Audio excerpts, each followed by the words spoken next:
Deland has a lot of opportunities. Deland, Florida is a city full of wildlife, history, with a small town charm.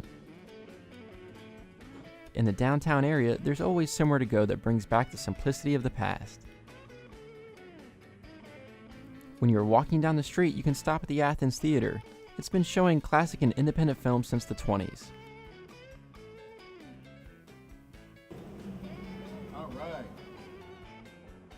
Or continue strolling down Woodland Avenue and stop in some of the many shops along the way. There's something for everyone.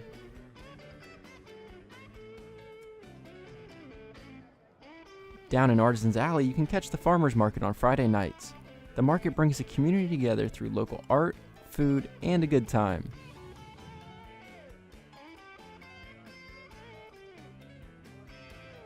Then, to really dive into the history of Deland, you can take the mural walk. Led by Bob Wetton, the walk takes you on the journey of how Deland got its great start and the people that meant the most. The journey has 15 murals, and here's just a small peek at a few of the special ones. For example, we start back before civilization. We have a mural that has the black bear family, and that shows a mother and her cubs. It's built on the side of a building with a very rough texture on it. If you was up close, you can see actually the fur and the side of the bark of the trees. That's part of using what we had available here. And one of the murals that we'll see is called Henry's Vision. And there's a picture there of the cabin he stayed in, the John Rich cabin. And next to it is a blown up picture of Henry Deland. And this is where he was envisioning what he would be able to do in this area. Directly opposite Henry's Vision is one where the people are getting off the steamboat. You notice these settlers are getting off are dressed in working clothes because that's what they were doing. They were coming to this area. They had this idea that they would just be able to come here and stick a cutting from an orange tree in the ground, and 3 years later they'd be very wealthy. Didn't work out that way, but they also brought with them many, many skills that they could help build a town. As we come up onto the boulevard, this first one is the Lou Gim Gong. Oh, you don't know Lou? Lou is known as the citrus wizard. He was the one who developed the Valencia orange. On his shoulder, you'll see perched March. That's his rooster. He had saved it one time when it was in a cockfight, and it became a very loyal friend to him.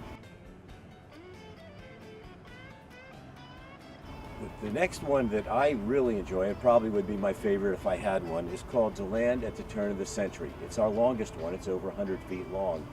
And on one end, it does again show people getting off the train, but as you look down along the wall, you'll see this is, I would like to call the People's Wall, because you'll see the workers. You'll see them picking the oranges. You'll see them cutting the timber.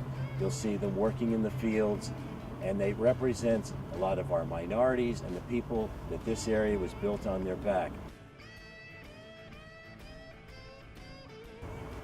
As we move further into town, we have what is an interesting one. It's our mural that's inside, and it shows actually an outside event. People are riding their bicycles. If you stand by this mural and put your hands on the handlebars, it looks like you're actually standing on the bicycle. The next mural that we'll see actually takes place about 10 years later. It's called Pioneers at the Parsley. Here you see the train has arrived. This has brought a lot of tourists to town. You'll see by their clothes, these are people with a lot of money. They're coming in to visit and take back. You see them even carrying in their hand twigs off of orange trees with oranges hanging on them. Very impressive. These murals and other hidden gems in the downtown district are some of the reasons why Deland is known as the Athens of Florida. While the rest of Central Florida is focused on progression, Deland holds a little piece of history that reminds us what's really important in life.